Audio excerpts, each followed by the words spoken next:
Assalamualaikum warahmatullahi wabarakatuh. Selamat malam. Waalaikumsalam warahmatullahi wabarakatuh. Waalaikumsalam warahmatullahi wabarakatuh. Waalaikumsalam warahmatullahi wabarakatuh. Oke, selamat malam teman-teman.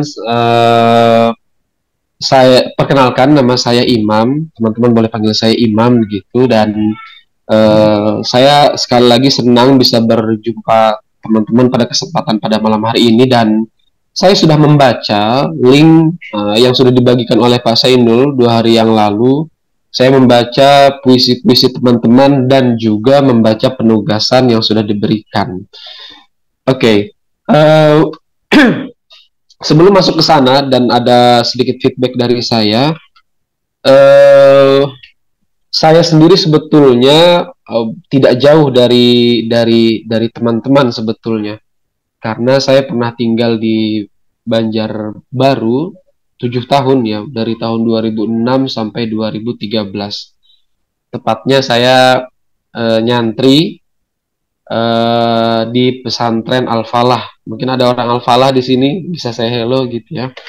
Jadi saya 7 tahun tinggal di sana, dan impresi saya pertama kali dan persentuhan saya pertama kali dengan kawan-kawan atau dengan para penyair-penyair senior di sana cukup intensif, sehingga saya harus katakan dan saya mungkin semacam membuat pengakuan bahwa bahwa saya terbentuk banyak dari para penyair-penyair senior di Kalimantan Selatan. Itu yang pertama.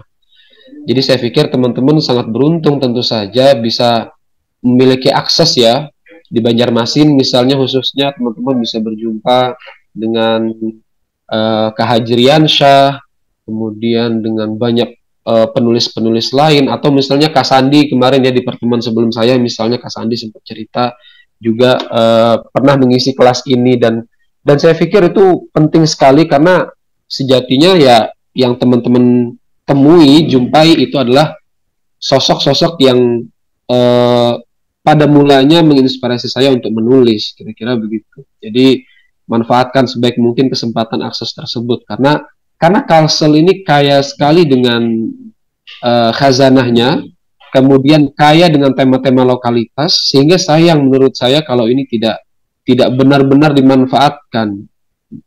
Mungkin teman-teman tentu kadang saya pun baru menyadarinya ketika jauh. Jadi ketika masih di Banjarbaru ya mungkin saya tidak banyak ngeh ketika apa namanya tentang tema-tema atau isu lokal sendiri. Tapi semakin kesini ketika misalnya saya berinteraksi dengan banyak banyak orang, dari asal yang berbeda, sehingga saya melihat bahwa Kalimantan Selatan sendiri sangat potensial ya untuk uh, memiliki gaung terutama di nasional, karena sampai hari ini tidak banyak ya teman-teman dari Kalimantan Selatan yang mungkin mendominasi dari pemuatan-pemuatan di media nasional misalnya. Itu yang pertama. Kemudian juga yang saya rasa penting, saya sebetulnya dari Samarinda, Kalimantan Timur. Setidaknya dua ini dari Kalimantan Timur dan Kalimantan Selatan yang banyak sekali mempengaruhi saya, dan juga kita memiliki kesamaan teman-teman bahwa kita dari daerah, dan mungkin ada semacam dulunya saya merasa begitu ya, ada semacam insecure atau ada perasaan minder ketika kita berinteraksi atau ketika kita bersentuhan dengan hal-hal yang di kota misalnya. Itu yang juga saya rasakan pertama kali mungkin 12 tahun yang lalu, pertama kali saya kuliah di Jakarta, kemudian sampai hari ini saya bekerja, bahwa kecanggungan-kecanggungan semacam itu sebetulnya bisa diatasi. Karena yang belum saya lihat dari Kalimantan Selatan misalnya, dan ini sudah dilakukan oleh daerah lain, semisal Makassar. Makassar memiliki komunitas anak muda, ini spesifik anak muda ya, teman-teman mahasiswa di Unhas, itu mereka memiliki jaringan yang sangat baik untuk saling belajar. Itu yang pertama.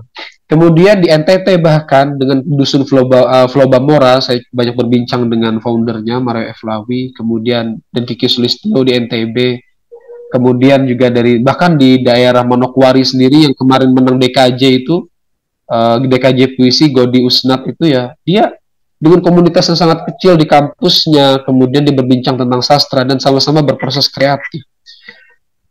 Saya tidak tahu secara spesifik bagaimana di Banjarmasin, terutama yang anak muda. Ini konteksnya anak muda ya. Kalau yang sudah senior tentu mereka punya punya caranya sendiri-sendiri.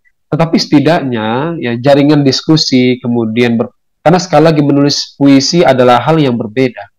Kita memiliki kesamaan teman-teman S1-nya sastra, saya pun sastra, sekarang saya juga lagi menyelesaikan tesis saya di UIN Syarif Hidayatullah, sastra juga, cuman beda korpus ya, mungkin kalau teman-teman Indonesia saya ambil di Arab.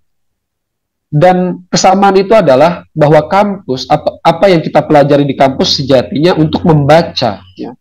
Atau kalau kita bicaranya pragmatis, kita dididik untuk menjadi seorang apresiator atau kritikus sastra, kira-kira begitu. Sehingga dunia penulisan ini menjadi hal yang benar-benar saya pikir berbeda dengan konteks kita kuliah. Sangat berbeda, karena di kuliah sama sekali tidak membincangkan tentang bagaimana proses, kalau di saya ya, apalagi di UIN sendiri itu kita betul-betul dididiknya, bahkan ditegaskan kalian di sini jadi kritikus, bukan jadi sastrawan. Itu udah jadi anekdot yang sudah lumrah kalau di teman-teman sastra di UIN sini. Nah, sehingga penting untuk menciptakan jaringan, teman-teman bisa membuat support system di antara kawan-kawan PBSI untuk sama-sama berproses. Karena akan sangat berkaitan dengan komentar umpan balik saya nanti. Kita akan bahas bersama-sama teman-teman nanti mengenai beberapa, saya sangat kagum, harus saya akui bahwa analisis teman-teman itu sudah sangat baik menurut saya.